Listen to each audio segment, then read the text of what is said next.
इस वीडियो में हम देखेंगे जनवरी 21 शिफ्ट 1 का 2026 का जेईई मेंस का फिजिक्स पेपर का सॉल्यूशन। देखते हैं पहला क्वेश्चन। इसमें कहा गया है कि एक सर्कुलर लूप है जिसका एरिया 1 मीटर स्क्वायर है, रेजिस्टेंस 100 ओम है। इसको टाइम के साथ इस तरीके से बदलते हुए मैग्नेटिक फील्ड में रखा गया है। तो एक टाइम पीरियड में मतलब कि एक साइकिल में कितना हीट इसमें प्रोड्यूस होगा वो हमें बताना है। तो देखो इसमें हम क्या करेंगे, इससे पास होने वाला मैग्नेटिक फ्लक्स B इंटू ए, ये है टाइम डिपेंडेंट मैग्नेटिक फ्लक्स। तो इंड्यूस ईएमएफ हो जाएगा rate of change of magnetic flux. इसका हम मैग्नीट्यूड फाइंड कर लेते हैं। इसका डेरिवेटिव हमने लिया, ये इंड्यूस ईएमएफ है। इंड्यूस करंट हो जाएगी, इसको रेजिस्टेंस से डिवाइड कर दो जो कि 100 है। तो ये इंड्यूस करंट है जो कि टाइम के साथ वेरी कर रही है। तो हीट हो जाएगी पावर का इंटीग्रेशन टाइम के रिस्पेक्ट में for one time period. Power हो जाएगी I square into R, one time period. इसका टाइम पीरियड कितना होगा 2 पाई के बराबर। I square this is cos square, resistance है 100। इसको आप इंटीग्रेट कर लो 0 से 2 पाई तक, इससे आपको आंसर मिल जाएगा। नेक्स्ट क्वेश्चन में कहा गया है YDAC में एक स्लिट के सामने हमने एक ट्रांसपेरेंट शीट रख दी जिसकी थिकनेस हमें फाइंड करना है और उसका रिफ्रैक्टिव इंडेक्स दिया है 1.5। ये डिस्टेंस है स्क्रीन की इन स्लिट से 50 सेंटीमीटर। इन दोनों स्लिट्स के बीच का डिस्टेंस है 0.1 सेंटीमीटर। जब हमने इस शीट को रखा तो पैटर्न जो शिफ्ट हुआ है वो 0.2 सेंटीमीटर से शिफ्ट हो रहा है। अब आपको बताना है इस शीट का थिकनेस कितना होगा। देखो शिफ्टिंग का जो फॉर्मूला होता है ये होता है, और ये शिफ्टिंग की अमाउंट हमें दी गई है सेंटीमीटर में। कैपिटल डी है 50 सेंटीमीटर, स्मॉल डी है 0.1 सेंटीमीटर। म्यू की वैल्यू पता है, टी हमें मिल जाएगा सेंटीमीटर में। ये सेंटीमीटर खत्म, उधर सेंटीमीटर है, टी हमें सेंटीमीटर में इससे मिल जाएगा। अगले क्वेश्चन में उसने कहा है एक सॉलिनॉइड है जिसको वर्टिकल पोजीशन में रखा गया, उसकी एक्सिस वर्टिकल है और उसकी एक्सिस पर एक पार्टिकल को हमने रिलीज किया जिसका मास m है और चार्ज q है। तो बताना यह है कि जब ये नीचे गिरेगा, ग्रेविटी इज ऑल्सो प्रेजेंट, तो उसका एक्सेलरेशन पार्टिकल का क्या होगा, g के बराबर या g से ज्यादा या g से कम। देखो जब इसको एक्सिस पर हम रिलीज करेंगे, इसमें जो भी करंट फ्लो होगी उसके हिसाब से मैग्नेटिक फील्ड ये एक्सिस के पैरेलल होगा। तो पार्टिकल की वेलोसिटी किसी भी टाइम पर कुछ भी हो वो मैग्नेटिक फील्ड की डायरेक्शन में रहेगी, इसलिए मैग्नेटिक फील्ड उस पर कोई भी फोर्स नहीं लगाएगा। तो इस पार्टिकल पर केवल एक फोर्स लग रहा है डाउनवर्ड डायरेक्शन में, वो है इसका वेट mg के बराबर, और उस mg के कारण इसका जो एक्सेलरेशन बनेगा वो g के बराबर होगा। तो एक्सेलरेशन सिंपली g हो जाएगा, मैग्नेटिक फील्ड का इस पर असर नहीं पड़ेगा। नेक्स्ट क्वेश्चन में कहा गया है एक चार्ज है 10 की पावर -8 कूलम, इसको ओरिजिन पर फिक्स कर दिया गया है, और एक चार्ज पार्टिकल जिस पर चार्ज है 2 माइक्रो कूलम, उसको इस पॉइंट 4,4,2 से शिफ्ट करके 2,2,1 तक ले जाएंगे। तो इस शिफ्टिंग प्रोसेस में इस चार्ज पर कितना वर्क किया गया है वो हमें बताना है। देखो वर्क इस पर हो जाएगा Q डेल्टा V, ये हो जाएगा V1 माइनस V2 का मैग्नीट्यूड। चारों ऑप्शन में पॉजिटिव आंसर दिए हैं और वर्क उसने स्पेसिफाई तो कराने कि किसका फाइंड करना है, एक्सटर्नल एजेंसी का या इलेक्ट्रिक फील्ड का। तो anyway we have to find the magnitude. Point A पर हम फाइंड कर सकते हैं पोटेंशियल V1, पॉइंट बी पर पोटेंशियल है V2, ये R1 है और ये R2 है। ओरिजिन से R1 की जो डिस्टेंस है, पॉइंट ए की जो डिस्टेंस है वो इतनी बन जाएगी, ये आ रहा है 6 मीटर, और पॉइंट बी का जो डिस्टेंस है ओरिजिन से ये इतना बन जाएगा 3 मीटर। ठीक है, अब R1 के हिसाब से जो पोटेंशियल आएगा पॉइंट ए पर V1 ये बनेगा KQ बाई R1, और V2 बनेगा इसी तरीके से KQ बाई R2। तो वर्क डन हो जाएगा, जिस चार्ज को हमने शिफ्ट किया है वो 2 micro coulomb. So this charge into potential का डिफरेंस, तो V1 माइनस V2 हम करेंगे तो 1/3 माइनस 1/6, और K की वैल्यू हमें पता है 9 इंटू 10 की पावर 9, और कैपिटल Q ये चार्ज है 10 की पावर -8। ये वर्क का आंसर हो जाएगा जूल में। नेक्स्ट क्वेश्चन देखते हैं। इसमें कहा गया है एक माइक्रोस्कोप है जिसके ऑब्जेक्टिव लेंस की फोकल लेंथ है 2 सेंटीमीटर और आईपीस लेंस की फोकल लेंथ है 4 सेंटीमीटर और ट्यूब लेंथ है 32 सेंटीमीटर। तो आपको बताना है इसका मैग्नीफाइंग पावर, इसका मैग्निफिकेशन क्या होगा, नॉर्मल एडजस्टेड में कितना होगा ये पूछा है। तो देखो मैग्नीफाइंग पावर यानी कि मैग्निफिकेशन नॉर्मल एडजस्टमेंट के केस में ये होता है approximately tube length upon F O into D upon F E. अब ये ट्यूब लेंथ दी गई है 32 सेंटीमीटर, एफ ओ गिवन है 2 और कैपिटल डी ये होता है 25 सेंटीमीटर, इसकी average value least distance of distinct vision, और एफ ई ये हो जाएगा 4। तो ये हमको मिल रहा है 100, ये आंसर हो जाएगा। नेक्स्ट क्वेश्चन देखते हैं। इसमें बोला गया है कि एक रॉड है, मास एम है, लेंथ एल है, उसके दोनों एंड पर 2 स्ट्रिंग बांध करके उसको हमने हॉरिजॉन्टल पोजीशन में लटकाया हुआ है। अगर हम राइट वाली रस्सी को काट दें तो काटने के फौरन बाद लेफ्ट वाली रस्सी में, लेफ्ट वाले थ्रेड में कितना टेंशन होगा ये बताना है। देखो इसमें हम क्या करेंगे, इसके मिड पॉइंट पर सेंटर ऑफ मास पर इसका वेट लग रहा है mg, यहाँ पर कुछ टेंशन लगेगी t। जैसे ही हमने इसको काटा यहाँ पर टेंशन है 0, यहाँ पर जो भी टेंशन है कुछ होगी, मान लेते ये t है, ये t कितनी लग रही है ये हमें बताना है। उस टाइम पर जब रॉड अभी रुका हुआ तो है लेकिन इसका मोशन अभी यहाँ से स्टार्ट हो रहा है और ये बिल्कुल काटने के, स्ट्रिंग को काटने के फौरन बाद की बात हो रही है, यानी कि इनिशियली इसमें कोई अभी वेलोसिटी नहीं है लेकिन एक्सेलरेशंस हैं। ओके, तो इसका जो सेंटर ऑफ मास होगा वो नीचे की ओर एक्सेलरेट होना चालू होगा, लेटेस्ट से उसका एक्सेलरेशन है ACM। इस पर वर्टिकल डायरेक्शन में देखा जाए तो केवल 2 ही फोर्सेस लग रहे हैं, एक नीचे mg लग रहा है और ऊपर एक t लग रहा है। तो net force equal to mass into acceleration, ये आ गया पहला इक्वेशन। दूसरी बात, अगर हम इसके लेफ्ट हैंड की हम बात करें, इसका अबाउट टॉर्क अगर निकालना चाहें तो t का टॉर्क 0 हो जाएगा, वो यहीं से पार हो रहा है, और mg का एक टॉर्क आएगा in the clockwise direction. mg का ये टॉर्क हो जाएगा, ये डिस्टेंस है L/2। अब इस टॉर्क को अगर हमने मोमेंट ऑफ इनर्शिया से डिवाइड किया, चूंकि ये इसके अबाउट घूमेगा तो मोमेंट ऑफ इनर्शिया भी हमें इसी के अबाउट लेना है, विच इज ml²/3। तो टॉर्क को हम डिवाइड कर रहे हैं मोमेंट ऑफ इनर्शिया से, इससे हमें मिलेगा एंगुलर एक्सेलरेशन, ये मिल गया। अब अगर ये रॉड इस एंड के अबाउट अल्फा एंगुलर एक्सेलरेशन से घूम रही है, ये डिस्टेंस L/2 है, तो इस पॉइंट का डाउनवर्ड डायरेक्शन में एक्सेलरेशन होना चाहिए R alpha, A equal to R alpha फार्मूले से। तो this ACM should be equal to R which is L/2 into alpha. तो ACM की वैल्यू ये हम यूज कर लेते हैं, अल्फा की वैल्यू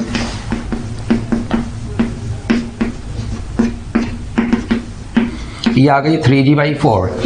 इसको हम यूज करेंगे यहाँ पर ACM, इससे हमें ये टेंशन की वैल्यू मिल जाएगी। तो हमें मिल रहा है mg minus T equal to m into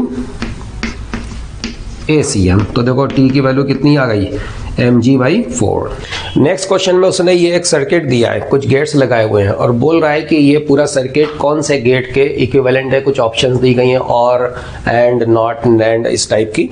तो देखो इसमें हम क्या करते हैं, इसमें ट्रुथ टेबल हम बना लेते हैं, उससे हमें समझ में आ जाएगा कि ये किस गेट की तरह से काम कर रहा है। तो A, D और आउटपुट है C। तो 1 1 और देखते हैं क्या मिलेगा, 1 0 0 1 एंड 0 0। जब यहाँ पर हमने 1 और 1 लगाया है, 1 एंड 1, देखो ये आपको पता होगा सिंबल्स, ये है नॉट का सिंबल, नॉट गेट है, ये भी नॉट गेट है, ये दोनों नॉट गेट है, और ये है नॉर। नॉर का मतलब नॉट और। ओके, जब हमने 1 1 लगाया तो 1 नॉट से पार हुआ, क्या बना 0, और ये 1 नॉट से पार होकर के 0, तो ये हो गया 0 0। ठीक, अब नॉर का मतलब पहले और उसके बाद फिर नॉट, 0 और 0 दैट इज 0, उसका नॉट बना दो, 1 आ गया, फिर 1 का नॉट बनाओगे 0 आ जाएगा। तो ये हमको मिल गया यहाँ पर 0।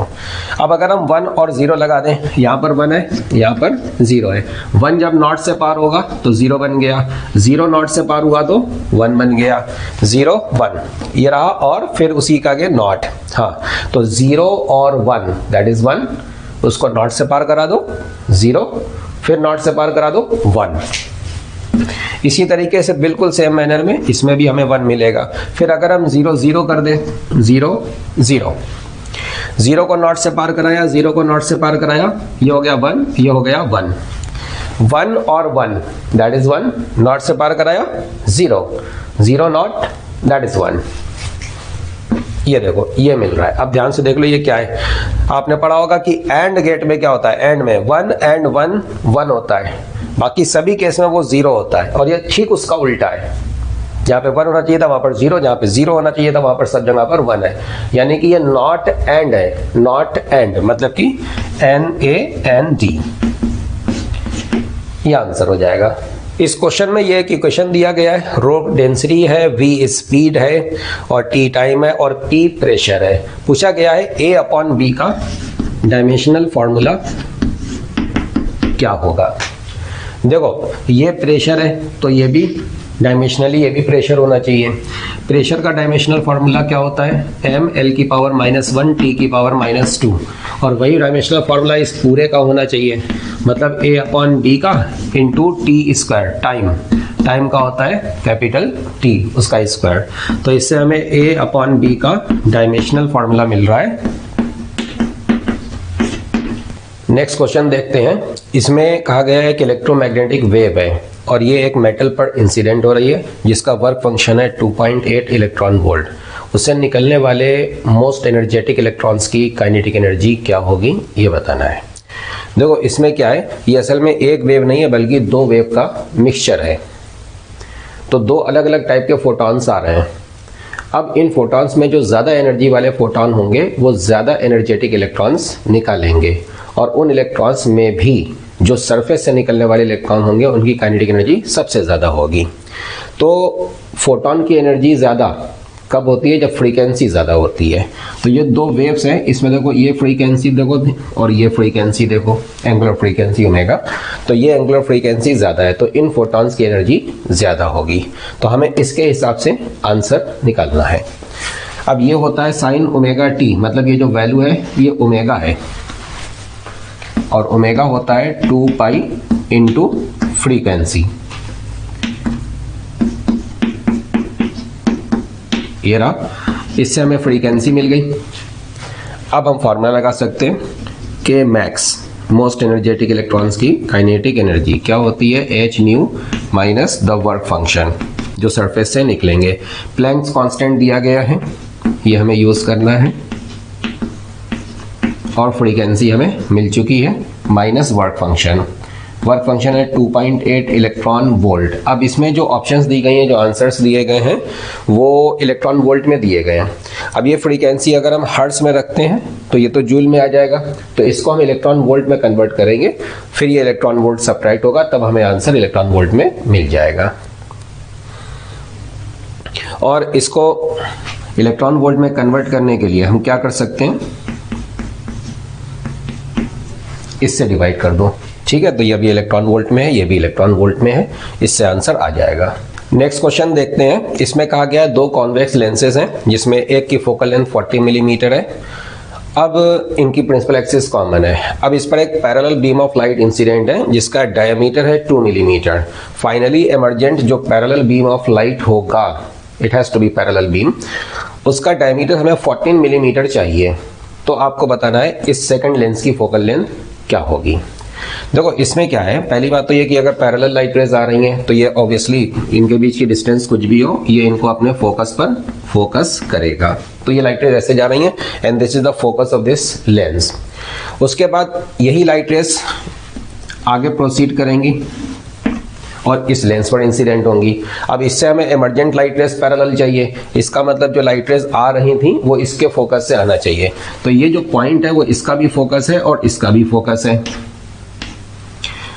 यानी कि ये डिस्टेंस कितनी हो जाएगी, इसकी फोकल लेंथ, और ये डिस्टेंस कितनी हो जाएगी, इसकी focal length which is 40 millimetre.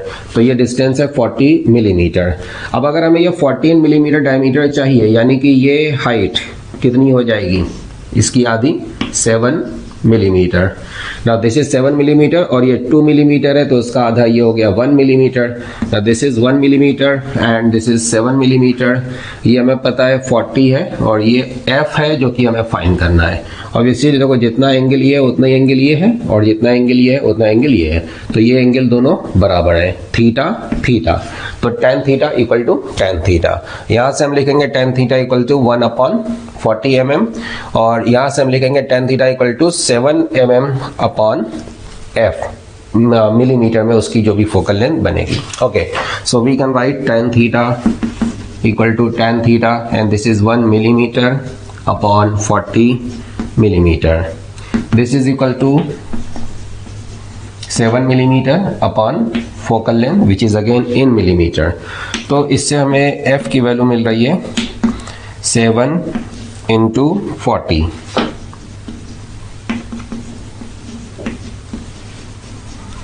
This is the answer. Next question में कहा गया है ऑक्सीजन के 10 मोल्स हैं जिनका हम टेम्परेचर बढ़ा देते हैं 30 डिग्री से 40 डिग्री सेल्सियस तक, तो इस प्रोसेस में कितना इंटरनल एनर्जी इसका इंक्रीज होगा वो हमें बताना है। इस गैस के लिए Cp दिया है कैलोरी में, आंसर ये कैलोरी में आना चाहिए, और Cp हमें दिया है कैलोरी में 7 कैलोरी पर मोल पर डिग्री सेल्सियस, और R की वैल्यू भी दी गई है कैलोरी में 2 कैलोरी पर मोल पर डिग्री सेल्सियस। देखो डेल्टा U का फॉर्मूला क्या होता है, NCV डेल्टा T, और आपको पता होगा Cp माइनस Cv ये होता है R के बराबर। इससे हम Cp को क्या लिख सकते हैं, Cp minus R। Okay, number of moles है 10, Cv को हमने लिखा Cp माइनस R, Cp और R गिवन है और ये कैलोरी में है, और into delta T, delta T 30 से 40 तक कितना हो गया 10, तो यह कैलोरी पर मोल, तो मोल और मोल कैंसिल हो जाएगा, कैलोरी पर मोल पर degree Celsius, degree Celsius cancel हो जाएगा, तो ये हमें डायरेक्ट कैलोरी में मिल रहा है answer, and this is 500 calorie. इस क्वेश्चन में कहा गया है एक पार्टिकल पर फोर्स लग रहा है 4t क्यूब आई कैप माइनस 3t स्क्वायर जे कैप न्यूटन, और उस पार्टिकल का मास है 4 kg। t इक्वल टू 0 पर यह पार्टिकल ओरिजिन पर है, तो आपको बताना है t इक्वल टू 2 सेकेंड पर इसकी वेलोसिटी क्या होगी और इसकी पोजीशन क्या होगी, मतलब पोजीशन वेक्टर क्या होगा। देखो फोर्स को अगर हम मास से डिवाइड कर दें तो हमें मिल जाएगा एक्सेलरेशन,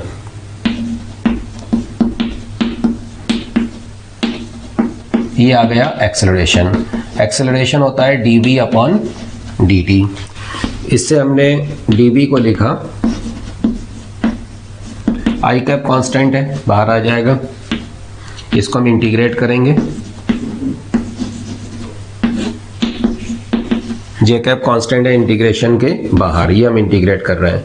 t इक्वल टू 0 पर पार्टिकल रेस्ट में है, ओरिजिन पर है, तो उसकी इनिशियल वेलोसिटी 0 है, और हमें किसी टाइम t पर वेलोसिटी कैलकुलेट करना है, तो ये वेलोसिटी वेक्टर हमें मिल रहा है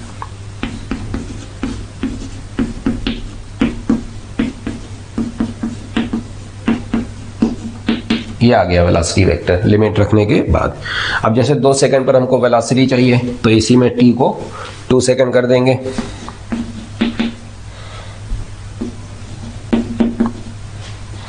ये हो जाएगा 4i कैप और ये हुआ 2j कैप, तो वेलोसिटी के लिए तो ये आंसर आ गया।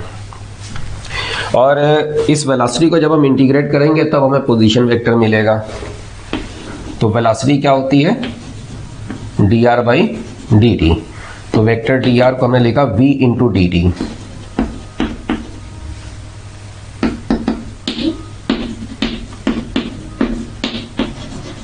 ठीक है, इसको हम इंटीग्रेट करेंगे। t इक्वल टू 0 पर ओरिजिन पर है तो पोजीशन वेक्टर 0 है, और 2 सेकंड पर हमें चाहिए पोजीशन वेक्टर r क्या बनेगा, तो ये r हमें मिल रहा है t की पावर 5 अपॉन 5,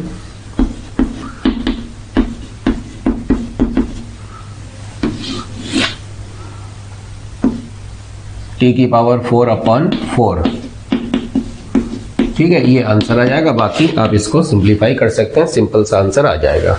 नेक्स्ट क्वेश्चन देखते हैं। इसमें कहा गया एक सैटेलाइट है जिसका मास है 100 kg और वो 1.5 RE रेडियस की ऑर्बिट में अर्थ के अराउंड घूम रहा है। RE is the radius of earth. अब इस सैटेलाइट को इस ऑर्बिट से 3 RE रेडियस की ऑर्बिट में ले जाने के लिए, पहुंचाने के लिए हमें उसको कितना एनर्जी देना पड़ेगा ये बताना है।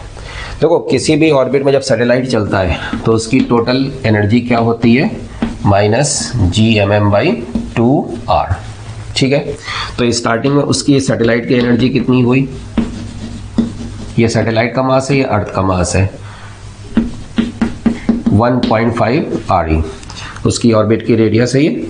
और बाद में जब वो जाएगा 3 RE पर तो फिर उसकी ऑर्बिट की रेडियस, उसकी ऑर्बिट में उसकी एनर्जी वो इतनी बन जाएगी, ऑर्बिट की रेडियस है 3re। अब ये एनर्जी देख लो ज़्यादा है और ये एनर्जी कम है, तो फिर एनर्जी का इंक्रीमेंट हो रहा है और जितना भी इंक्रीमेंट है वो हमें उसको देना पड़ेगा। फाइनल ज़्यादा है, इनिशियल कम है, ज़्यादा में से अगर हम कम को सब्ट्रैक्ट करेंगे तो हमें ऑटोमेटिकली ये पॉजिटिव मिलेगा। तो ये आंसर आ रहा है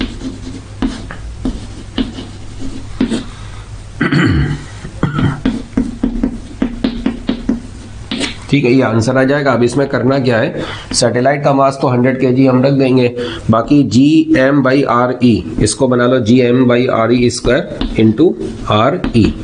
अब ये जो Gm/re स्क्वायर है ना, ये हो जाएगा acceleration due to gravity which is small g, तो ये आ गया 1/2 इंटू G इंटू RE, और ये बनेगा, ये हो जाएगा 1/3। तो ये सैटेलाइट का मास भी यहाँ पर है, हाँ, तो ये हो गया Gre/2 and 3, this is 6। Satellite का मास है 100, वो रख देते हैं, तो ये हमें आंसर मिल रहा है 50 Gre/3, this is the answer. Next question देखते हैं। इसमें ये सर्किट दिया गया है, ए से लेकर बी तक, बीच में कुछ रेजिस्टेंसेस का कॉम्बिनेशन है और ये 9 वोल्ट का सेल लगाया गया है अक्रॉस दिस कॉम्बिनेशन। पूछा गया है ए से बी तक जो भी सर्किट है उस पूरे सर्किट में टोटल कितना हीट जनरेट होगा 1 सेकेंड में। अच्छा, 1 सेकेंड में जो हीट जनरेट होता है उसी को हम पावर बोलते हैं, तो हमें सिर्फ पावर का वैल्यू फाइंड करना है। अब देखो ये सिंपल सा सर्किट है, 2/1 इक्वल टू 2/1, मतलब कि ये balanced wheat stone bridge circuit है। तो फिर बैलेंस्ड है तो ये तो बेकार हो गया, इसको हटा दो। जब ये हटेगा तो 2 और 1 सीरीज में आ गया और ये 2 और 1 सीरीज में आ गया, तो ये 3 है और ये 3 है। Now 3 and 3 they are in parallel, तो इस पूरे कॉम्बिनेशन का टोटल रेजिस्टेंस ए और बी के बीच में ये हो जाएगा 3/2। 3 and 3 पैरेलल में है तो 3/2 बनेगा। ओके, तो पावर हो जाएगी total power dissipated in the entire circuit, that is V square by total resistance. ये V दिया है 9 वोल्ट और ये है 3/2।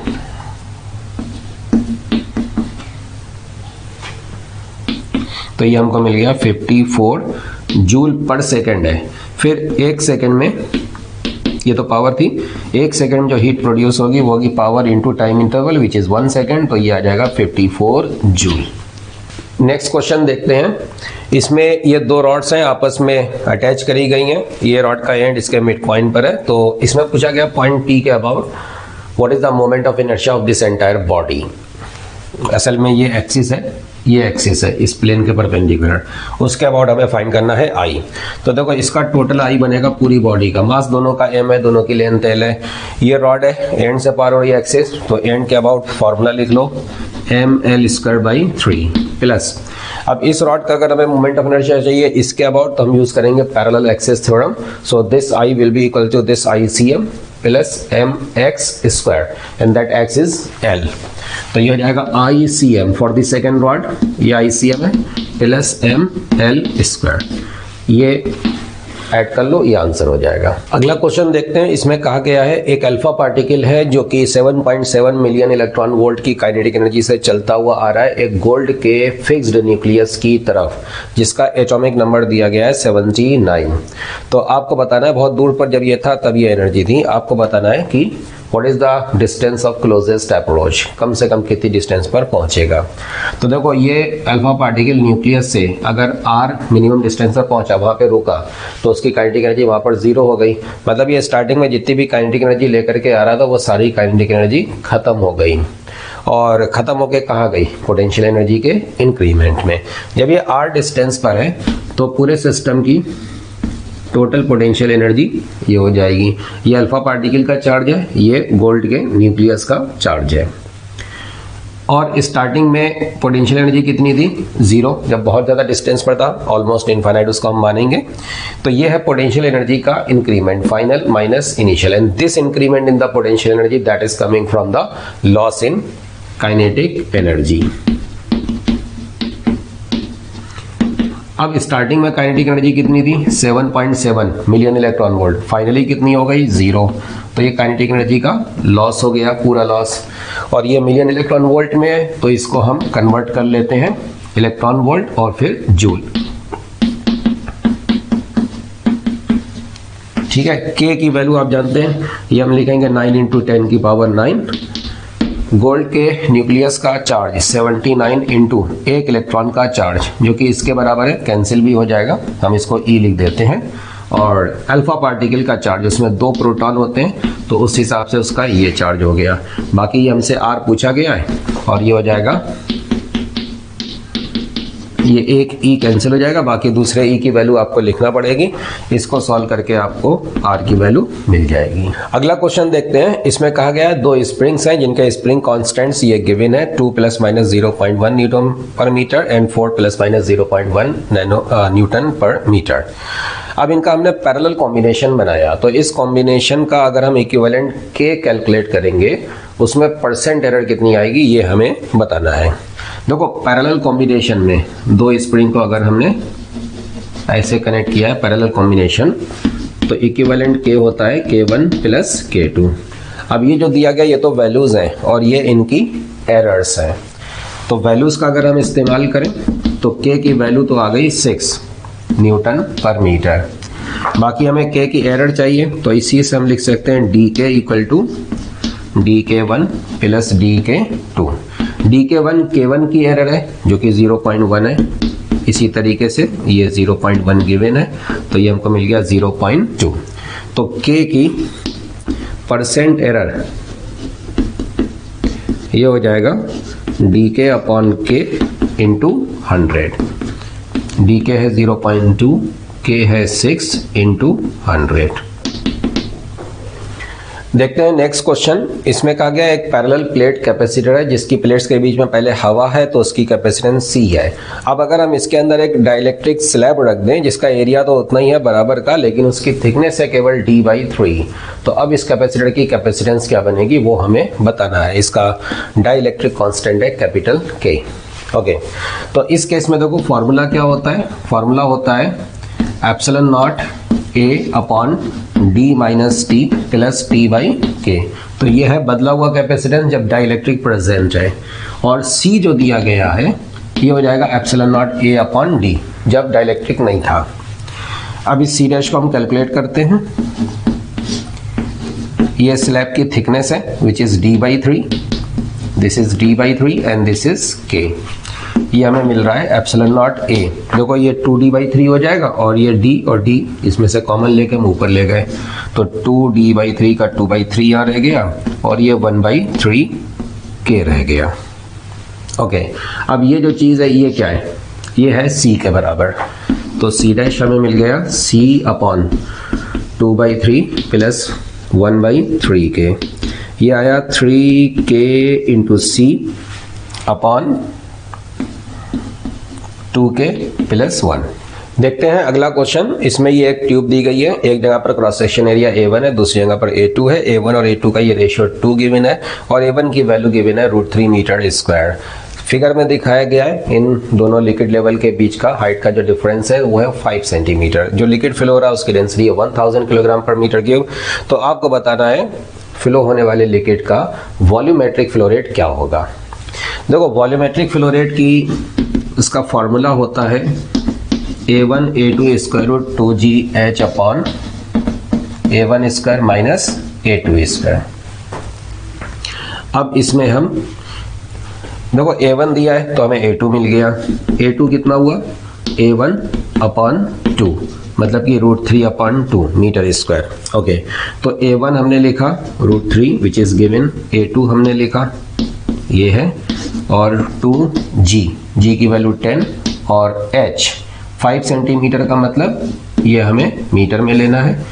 A1² 3 हो गया, A2² 3/4 हो गया। तो ये सिंपल सी कैलकुलेशन है, ये आ जाएगी volumetric flow rate metre cube पर सेकंड में। अगले क्वेश्चन को देखते हैं। इसमें कहा गया है कि एक पार्टिकल एक्स एक्सिस पर जो चल सकता है उस पर उसकी जो पोटेंशियल एनर्जी है वो एक्स कोऑर्डिनेट के साथ इस तरीके से चेंज हो रही है। ये ग्राफ दिया गया है और इसमें ये एंगल है θ1, ये θ2 है, वो θ3 है, बाकी ये पैरेलल है एक्स एक्सिस के। बोल रहा है कि ए से लेकर बी तक जब पार्टिकल है ड्यूरिंग ए टू बी, उस पर जो फोर्स लग रहा है वो एफ ए बी है। इसी तरीके से बी से सी तक उस पर जो फोर्स लगेगा वो एफ बी सी है। सी से डी तक ये है और डी से ई तक एफ डी ई है। इन फोर्सेस के मैग्नीट्यूड का ऑर्डर क्या है वो हमें बताना है। ओके, देखो पोटेंशियल एनर्जी का अगर ग्राफ दिया गया है तो फोर्स क्या होता है, पोटेंशियल एनर्जी का डेरिवेटिव सिंपल, और हमें मैग्नीट्यूड से मतलब है D you by D x. इस ग्राफ के हिसाब से सोचो क्या बनेगा, D you by D x वो बनेगा टेंजेंट का स्लोप, ग्राफ का स्लोप। इसकी अगर हम बात करें तो स्लोप हो जाएगा tan थीटा 1, इसका स्लोप हो जाएगा tan थीटा 2, इसका स्लोप हो जाएगा 0 और इसका स्लोप हो जाएगा tan थीटा 3। यानी कि ये जो एफ ए बी है हमें सिंपली इस ग्राफ का स्लोप लिखना है D you by D x which is tan theta which is tan theta 1। तो ये तो tan थीटा 1 है। अब ये तीनों की वैल्यूज इसने क्वेश्चन में दी है, tan theta 1, tan theta 2 and tan theta 3। 1, 3 और वो है -1/2। ओके, तो ये हो गया 1। ये फोर्स बी से लेकर सी तक tan थीटा 2 के बराबर, ये 3 हो जाएगा। सी से लेकर डी तक 0 और डी से लेकर ई तक मैग्नीट्यूड दिस इज 1/2। अब आप ऑर्डर देख लो, तो सबसे ज्यादा ये है, उससे कम ये है, उससे कम ये है और सबसे कम ये 0 है। ठीक है, ये ऑर्डर हो जाएगा।